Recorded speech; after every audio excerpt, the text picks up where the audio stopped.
Hello and welcome to another video for Taz McCarthy on Scratch, this time on dress up games. I have an earlier tutorial that shows a really simple way to do it, and that's simply by clicking the lock to make something draggable.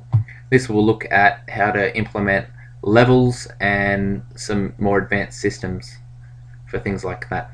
So as we covered in the first video, the most important thing to do is to make sure that your objects are draggable. Now when we're working within Scratch, anything is draggable. We can click and drag this here. Same for our black top. But you'll find as soon as it's published to the internet or it's played properly in presentation mode that the cat is no longer draggable, but these items are. And now we'll have a look at why. Basically, you have a little padlock next to the name of each one, and all of the ones you want the user to be able to drag around, you need to click and open up that padlock, which stops it from being locked in. So our main character, we want to be locked, and all of our draggable items, or our clothes for a dress-up game, we want to be unlocked. So each one that you import, two things you need to make sure you do. Give them a name that makes sense to you, you'll see why later, and make sure the padlock is unclicked.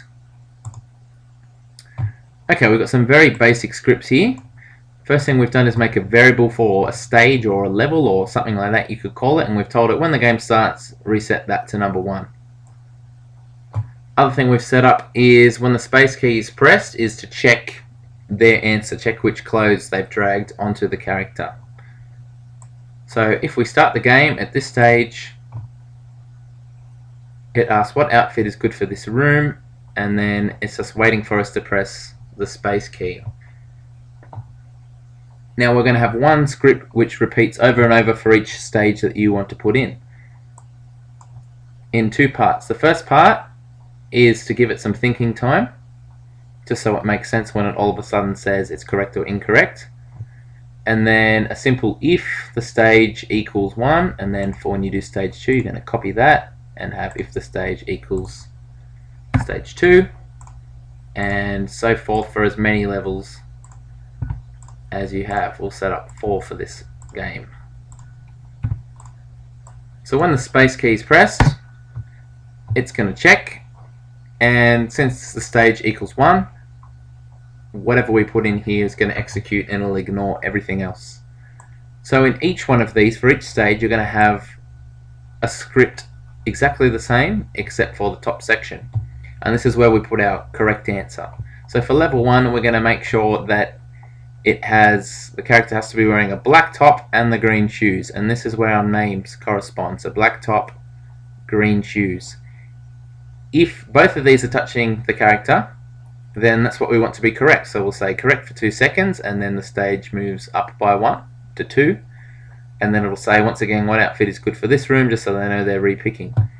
If they're incorrect, it'll say incorrect, try again, and nothing will happen.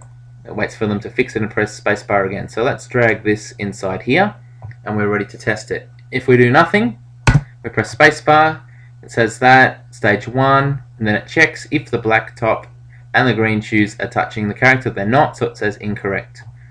So let's drag across the green shoes and the blue top, so we know this one's wrong as well. Spacebar, incorrect, because it's not the black top and the green shoes, it's only the green shoes. So this time we'll put the correct one on, and spacebar, correct. So the black top and the green shoes were touching, and the stage has gone up to number 2. One little script we have here which you can copy.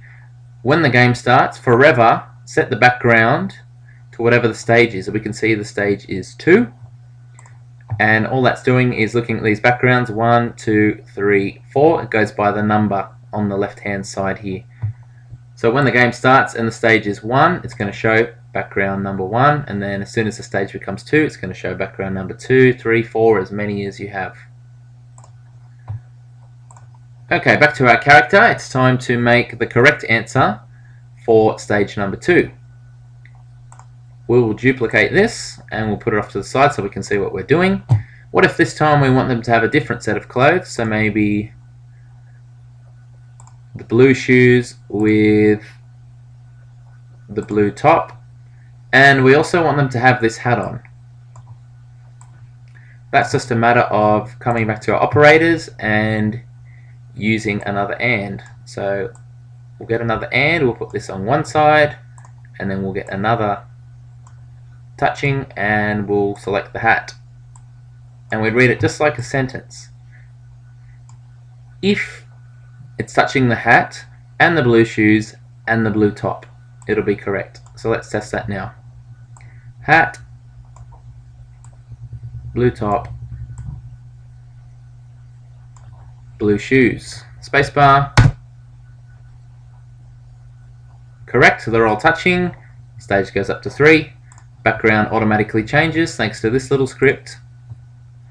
And we're ready to program stage 3. So once again, we copy, duplicate, and let's do one a little bit different. Maybe we'll give them a choice of what shoes to wear. So if we right click on that, or alternatively we could get an OR directly from here. Maybe we'll give it a choice between blue shoes or green shoes. That way we don't care which one as long as it's wearing one, but we want to have the black top.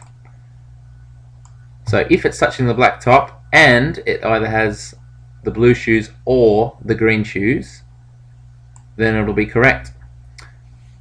What if we have another situation where we want it to, they can have any choice they want as long as they don't have something? We simply get out the not and the touching, and we might put in the hat. So we could have touching a black top and not having a hat. So it's just a matter of using the combination of and, or, and not. You can join as many in a row as you like to set up your conditions for each level. And basically as many levels as you have, you repeat this and just keep on copying this block and changing this here. Other things you could add to this basic template are things like sounds. You could add a second variable to keep track of score, something like that. If you want to get really advanced, you could have a clothes shop where they earn money after each round and then unlock more clothes to have from the clothes shop.